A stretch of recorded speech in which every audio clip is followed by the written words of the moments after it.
ყოველდღიური ეკონომიკური და ბიზნეს დაიჯესტი, ნოვაციები, ფინანსები, კაპიტალი, ფასები, კვირის მთავარი ეკონომიკური თემა, სტუმართან ერთად.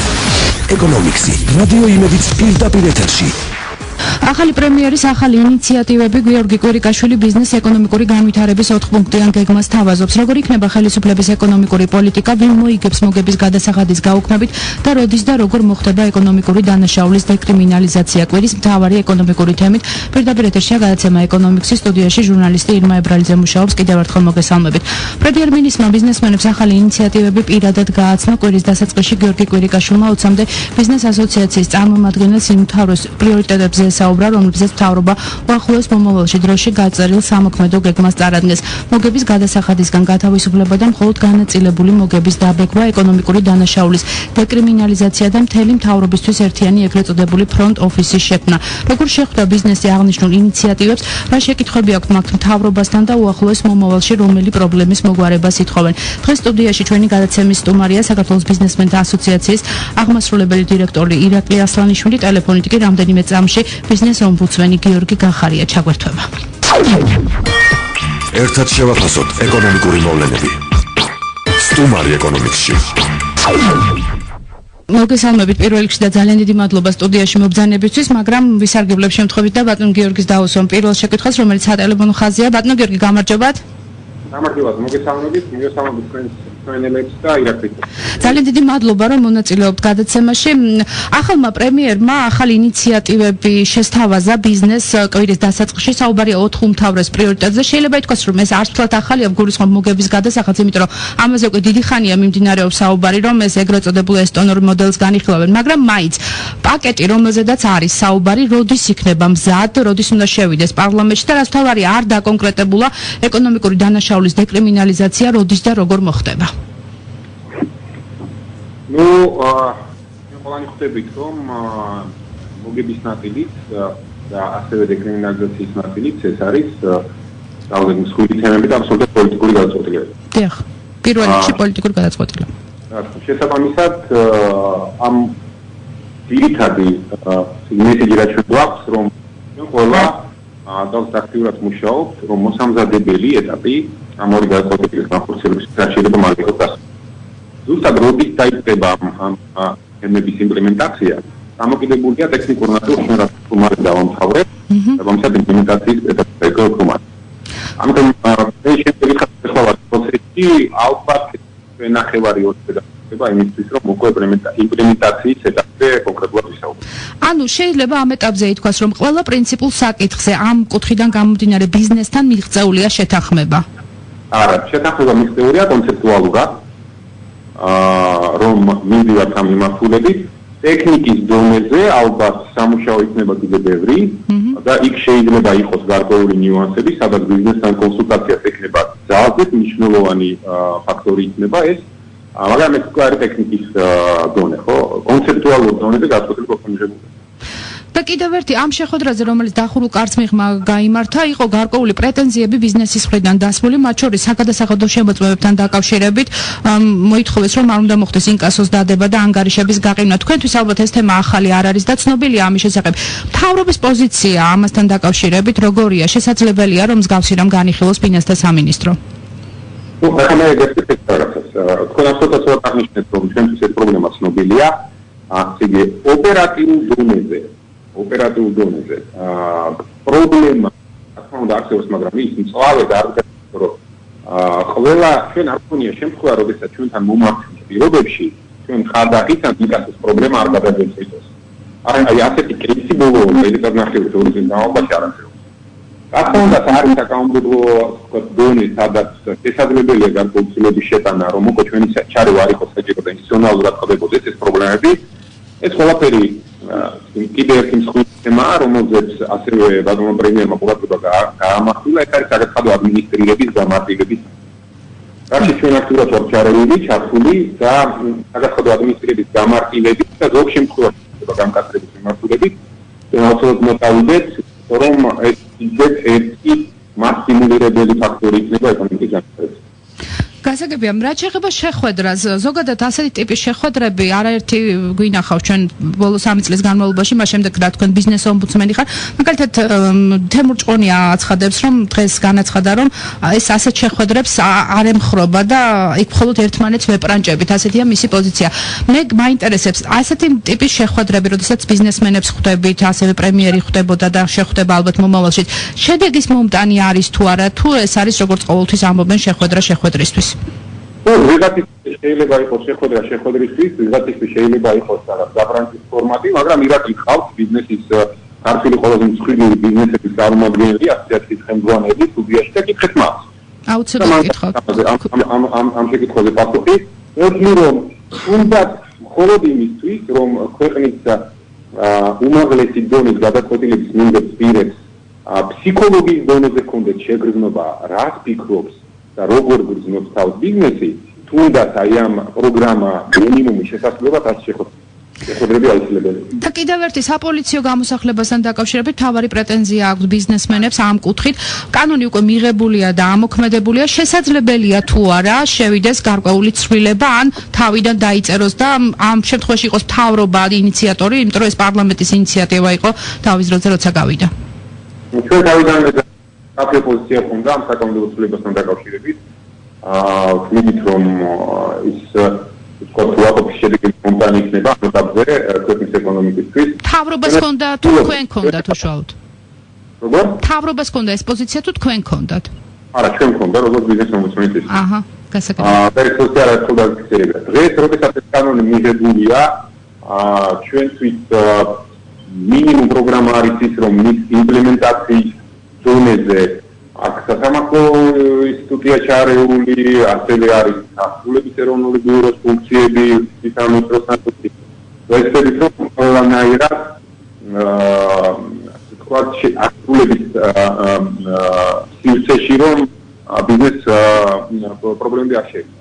რაც შეეხება ნაწილს, რამდენად შესაძლებელია ამ საკანონმდებლო ინიციატივის, რომელიც დამტკიცებულია ასე ვთქვათ, რევოლუციური უკან დატრიალება, ჯერ აღარ მზად ამაზე გიპასუხოთ, იმიტომ რომ ამაზე კონსტატირებული. და კიდევ დღეს აქტუალური თემა მარჯვენა საჭიენი ავტომობილების თემა უკვე დაიწყო პარლამენტში განხილვა. თქვენი პოზიცია მაინტერესებს ამასთან დაკავშირებით. ეს კანონი შეცვლილებები, რომელიც მთავრობამ წარადგინა, დააზარალებს თუ არა იმ იმპორტიორებს, რომლებიც დაკავებული არიან ამ ბიზნესით. ამ თემასთან დაკავშირებით ჩვენ გქონდა მომართვა კომპანიების იმპორტიორების ჩვენ დიდი ხანი ვძიებობდით მასთან ამ თემაზე. საბოლოო ჩვენი პოზიცია, რომელიც მათ ასევე გავაცანით, მდგომარეობს შემდეგში, რომ იგი სახელმწიფომ გამოთქვა ეს ინტერესი და ალბათ ამ ნაწილში ჩვენ ვერ ხედავთ სივრცეს, ასე ვთქვათ, ამ საკანონმდებლო ცვლილების რაიმე სახით მოდიფიცირებისთვის, მაგრამ დროის ნაწილში, მისი ამოქმედების ნაწილში ჩვენ ამ იმპორტიორებს ვცდილობთ, რომ ცოტა მაინც გადავადების რეჟიმზე ვესაუბროთ მთავრობას, ისე გამომდინარე, რომ იქ არის უკვე მოცულობები დაკონტრაქტებული და რამოდენიმე კომპანია პირდაპირ ზარალის რისკის წინაშე დგას. თარიღზე მგონი შეთანხმება მიღწეულია, იმიტომ რომ 1 ივნისი დასახელდა გუშინ პარლამენტში. ამ თარიღს გულისხმობ თუ კიდევ უფრო გადაწევას? ეხლა ამაზე მივიდით კონსულტაციები, ვცდილობთ, რომ იქნება ვახერხოთ. ან კომპანიებს დავეხმაროთ, რომ მათ ასე ვთქვათ, ის კონტრაქტუალური ვარდებულებები, რაც აქვს პრობლემა რისკები შეამცირონ ამ თარიღი გადავს. გასაგებია, დიდი მადლობა წარმატებებს გისურვებთ. ბიზნეს ომბუდსმენი გიორგი გახარია პასუხობდა ჩვენ შეკითხვებს და ბატონო ირაკლი, პირველი კითხვა მექნება ესეთი, გამომდინარე იმ პასუხებიდან, რაც მივიღე ბიზნეს ომბუდსმენისგან, მთავრობა უსმენს თუ არა ბიზნესს? მოგესალმებით ირმა, მივესალმებით თქვენ მსმენელს.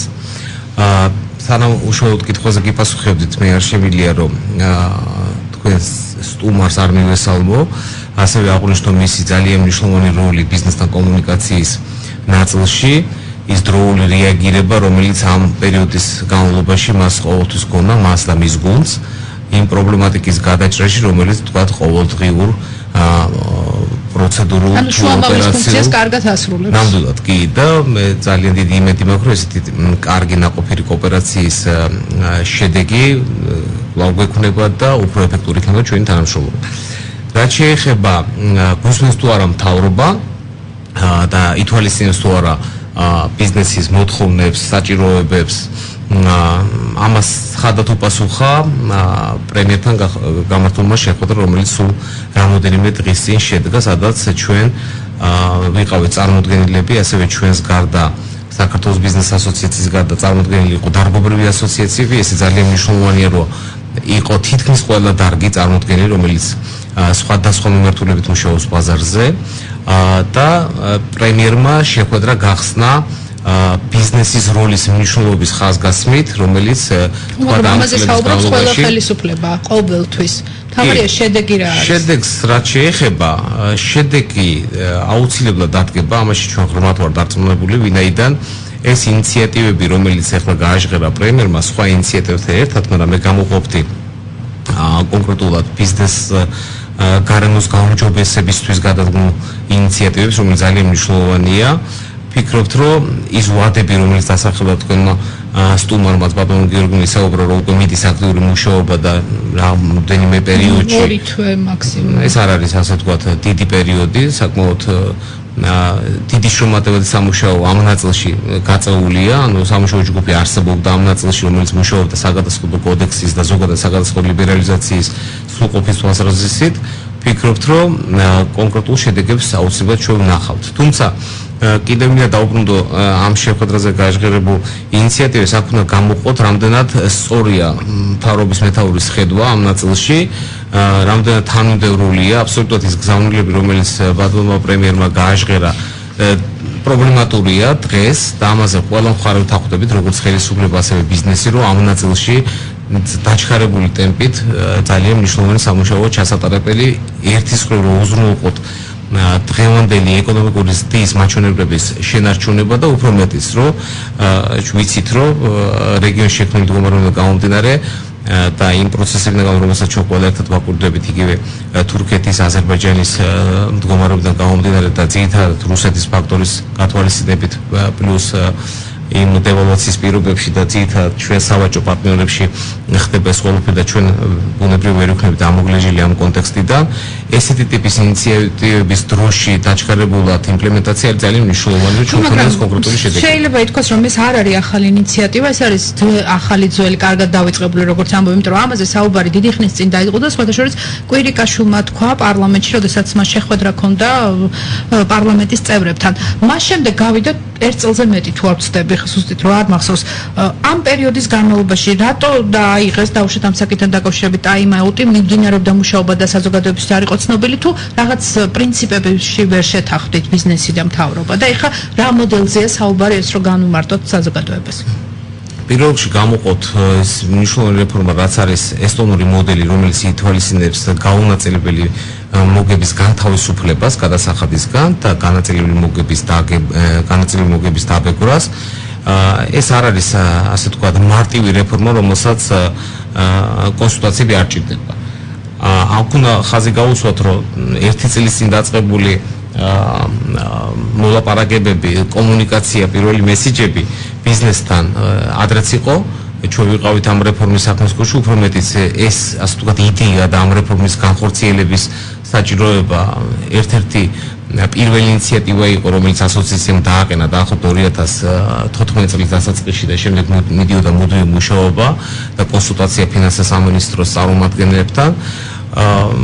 ესტონეთმა ამ რეფორმის განხორციელება დაიწყო 2000 წელს, თუმცა სამუშაო რეჟიმში ყოფნა მოანდომა დაახლოებით 5-6 წელიწადი. მე დიდი იმედი მაქვს, რომ ამდენ დრო ჩვენ არ დაგვჭირდება, იმიტომ რომ ჩვენ შეგვიძლია იმ გამოცდილებიდან გამომდინარე, რომელიც უკვე ესტონეთს გააჩნია, ვიხელმძღვანელობად დროში ძალიან მარტივად ასე ვთქვათ გადავლახოთ ეს პრობლემა, რომელიც ამ რეფორმას ახლავს.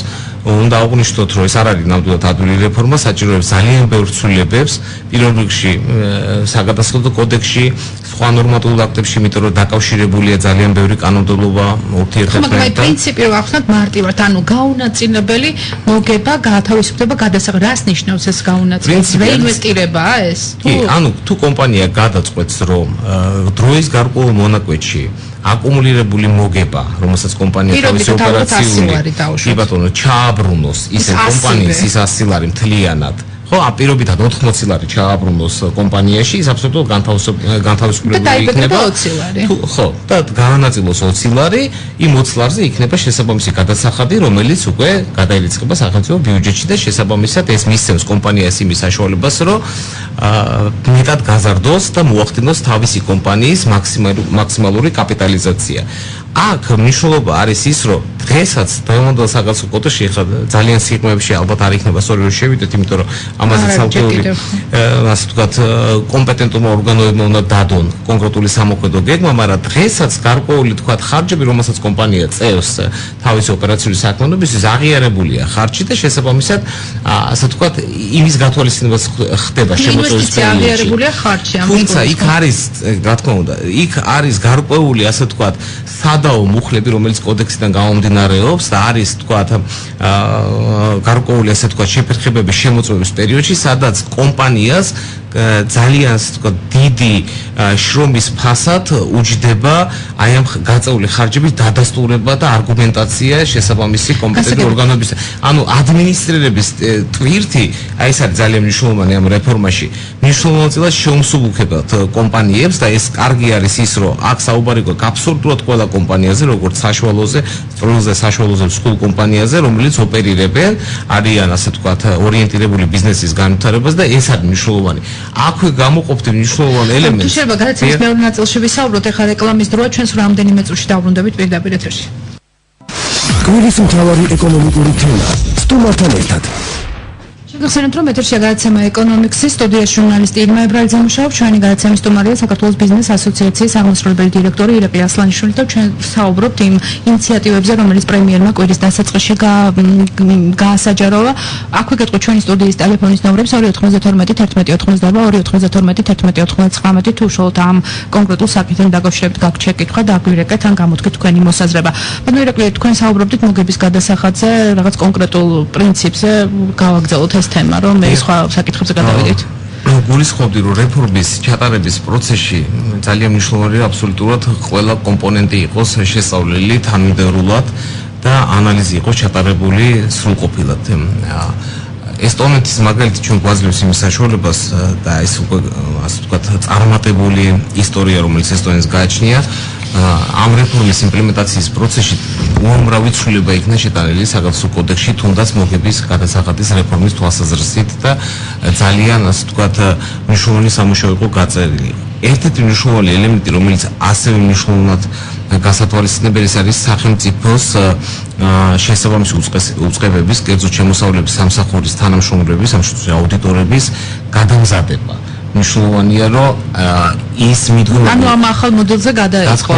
აბსოლუტურად ეს არის გასათვალისწინებელი, რომ მათ შეძლონ უკვე თანამედროვე, უკვე არსებული, თქვა და დროში გამოცდილი ინსტრუქციების და ასე თქვა ეგრეთ წოდებული მანუალების საფუძველზე კორექტულად მოახდინონ კომპანიების შემოწმება. ზოგადად შემოწმებების საკითხზეც იყო უამრავი საუბარი და ეს რეფორმაც და სხვა ინიციატივები. პრინციპში საკადასახადო კოდექსის მნიშვნელოვან ცვლილებებთან გვაქვს საქმე, თუ ეს ყველაფერი ასე თქვენ საუბრობთ, ეს უნდა გავთვალისწინოთ ცვლილებები, რომელიც რამდენიმე წელია არ მომხდარა. რა თქმა უნდა, ეს აბსოლუტურად ასე ვთქვათ ახლებურ ხედვას საჭიროებს, ანუ მნიშვნელოვანი ცვლილებები შევა კოდექსში, როგორც ვთქვით. აქედან გამომდინარე ეს 4 საკითხი გაცილებით უფრო მასშტაბურ თემებად გადაიქცევა და ეს არ იქნება მხოლოდ 4. და ამ შეხვედრაზე რომ იყო თორე საუბარი, რომ ის დანაკლისი, რომელიც საუბარი რომ 9 მილიონი დააკლდება ბიუჯეტს ამ რეფორმის გატარების შემდეგ. როგორ უნდა მოხდეს ამ დანაკლისის შევსება, იყო თუ არა ამაზე საუბარი და მთავრობის პოზიცია როგორია?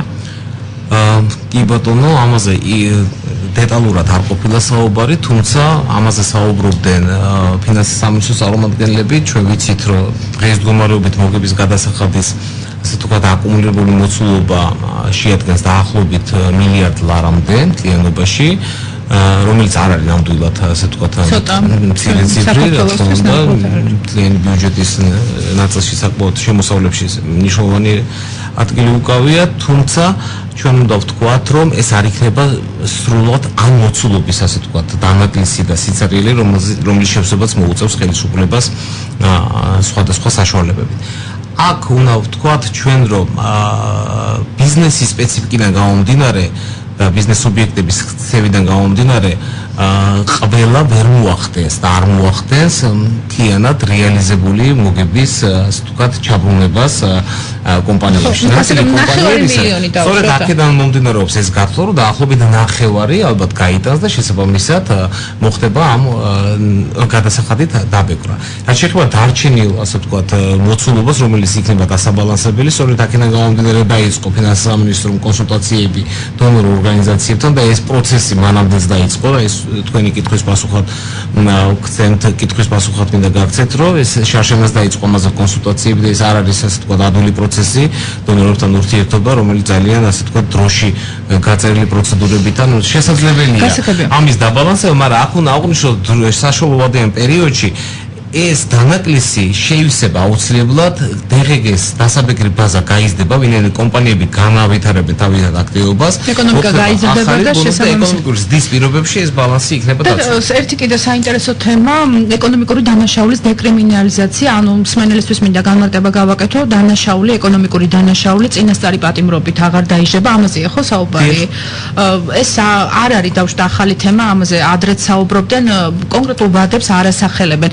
ანუ აქ უნდა განისაზღვროს როგორი ტიპის დანაშაულს შეეხება თუ ყველა თანხეობრივად ალბათ ზარალის მიხედვით თუ როგორი მოხდება ამისი დავუშვათ ჩაშლა. ამასთან დაკავშირებით დეტალური ინფორმაციის მოწოდება მე გამიჭირდება, იმიტომ რომ ეს პრინციპი გასაგებია ხო? პრინციპსაც შეეხება თვითონ გზავნილთა სამნიშნულოვანი. ეხლა დღესაც ჩვენ გვაქვს ჩანაწერი საგადასახადო კოდექსში, რომელიც ასე ვთქვათ კონკრეტული ოპერაციის შინაარსის კითხვის ნიშნის დაყენების საშუალება კოდექსის გარკვეულ მუხლებს, ან თუ კომპანია ჩაატარებს გარკვეულ ოპერაციას, შემოსავლების სამსახურის თანამშრომლებს აქვთ ასე ვთქვათ ბათილად ცნობის ოპერაცია და შემდეგ ეს ოპერაცია ბათილად ცნობის შემთხვევაში თქვათ პასუხისმგებლობის დირექტორის პასუხისმგებლობის საკითხი გადადის უკვე სისხლის სამართალში, სადაც კონკრეტული პასუხისმგებლობის მექანიზმები ირთვება. ფინანსური პოლიცია ერთობა ამ შემთხვევაში ელემენტია, მათ შორის ფინანსური პოლიცია და თქვა სხვა უწყებები, რომელიც საგამოძიებო სამსახურები აწარმოებენ შემდეგ დამატებით მოკვლევას. ეს ერთ-ერთი ელემენტია, რომელიც ეკონომიკური დანაშაულის დეკრიმინალიზაციის შემადგენელი ნაწილი იქნება და ეს იქნება ყველაზე მნიშვნელოვანი, ასე ვთქვათ, სტიმული ინვესტორებისთვის, იმიტომ რომ ყველა ინვესტორი როცა ქვეყანაში შემოდის, პირველ რიგში სწავლობს საგადასახადო კოდექსს, იმ შესაძლო რისკებს, ანუ იხილავ ყველაზე პესიმისტურ ვარიანტს და თუ კი არსებული თქვა საკანონმდებლო სივრცე და საგადასახადო კოდექსი იქნება გაცილებით ლოიალური და ლიბერალიზაცია საგადასახადო თვალსაზრისით იქნება გაცილებით მიღწევადი, ის უფრო უადვილეს ინვესტორს გადაწყვეტილების მიღება, რომ შემოვიდეს კონკრეტულ ქვეყანაში. ამიტომ ესეთი ტიპის გზავნილი, რომ ამ ნაწილში სახელმწიფო განახორციელებს მნიშვნელოვან რეფორმებს, ეს ძალიან აუცილებელია. თქვენი ასოციაცია ძირითადად მსხვილ ბიზნესმენებს აერთიანებს, მაგრამ რატო ვამბობ ამას? პრემიერმა თქვა, რომ რეგიონებში სხვა საქართველოა. ანუ იგულისხმა ის, რომ იქ ბიზნესი არ არის ისე განვითარებული, როგორც დავუშვათ თბილისში. რა შეიძლება ამ კონტექსტში გაკეთდეს, ანუ იგივე თქვენი ასოციაციის კუთხით, რომ ეს სხვა საქართველოს შეიცვალოს? ამ ნაწილში მე შემიძლია გითხრათ, რომ ჩვენი წევრები გარდა იმისა, რომ არიან მსხვილი კომპანიები, მათ გააჩნიათ საშუალო ზომის კომპანიები ჯამში, რა თქმა უნდა, ჯამში ჩვენ გარდა იმისა, რომ ეკონომიკის მნიშვნელოვან ასე ვთქვათ ნაწილს შევადგენთ და მთლიანი შიდა პროდუქტის ასე ვთქვათ სოლიდურ ნაწილს წარმოვადგენთ, საშუალო კომპანიების ჭრილში, რომელიც ჩვენ წევრებს ასე ვთქვათ საფუძველ სტრუქტურაში გააჩნიათ, ეს ციფრი გაცილებით მასშტაბურია და ასე ვთქვათ მოცვა თბილისის ფარგლებს გარეთ წარმოდგენილობა ამ კომპანიების არის საკმაოდ მაღალი. პრემიერმა ამ ნაწილში მე როგორც გავიგე, მე შეიძლება ვწდებოდე, უფრო გარკვეულწილად ბიუროკრატიაც იგულისხმება, რომ თქვათ გადაწყვეტილებების მიღება თქვათ იქ ნებართვების ადგილობრივი თვითმმართველი სტრუქტურების მოქმედება არ არის იმდენად სწრაფი და ადეკვატური, როგორც შეიძლება ეს ხდებოდეს ასე ვთქვათ მსხვილ ქალაქებში. ამიტომ ამ ნაწილში შეიძლება გავიგოთ მისი ნათქვამი და მოსაზრება, რომ რეფორმები ბიუროკრატიის მაჩვენებელი, რომელიც ძალიან დიდი ასე ვთქვათ მტერია ბიზნესის და ზოგადად განვითარების, ანუ უმართავი როცა არის პროცესი და თქვათ არის ძალიან ბევრი ხელშეშლილი ფაქტორი, მოხდეს მინიმიზება ამ ფაქტორების და თქვა ადაპტირება ბიზნესის საჭიროებებს. და კიდევ ერთი ყველაზე საინტერესო ნაწილი პრობლემები, რომელიც ბიზნესს გააჩნია, მიუხედავად იმისა, რომ თქვენ ამბობთ, რომ მთავრობა უსმენს ხელისუფლებას, არსებობს პრობლემები. იყო თუ რა ამ შეხვედრაზე საუბარი და მათ შორის მე მაინტერესებს საპოლიციო გამოსახლებასთან დაკავშირებით ბიზნეს ომბუდსმენს ჯერ არ აქვს თავშოთ ერთი ჩამოყალიბებული პოზიცია, აქვს, მაგრამ არ იცის როგორ გავა და შეიძლება თუ არა შეიცვალოს ეს ყველაფერი. თქვენი პოზიცია ცნობილია საზოგადოების, რომ თქვენ წინ ადრეც წინააღმდეგობთ ამ კანონის მიღებას, მაგრამ ის უკვე მიღებულია. რა გამოსავალი არსებობს და თუ არ უკვე სტატისტიკა, რომ დაზარავდა თუ არა ბიზნესი ამით.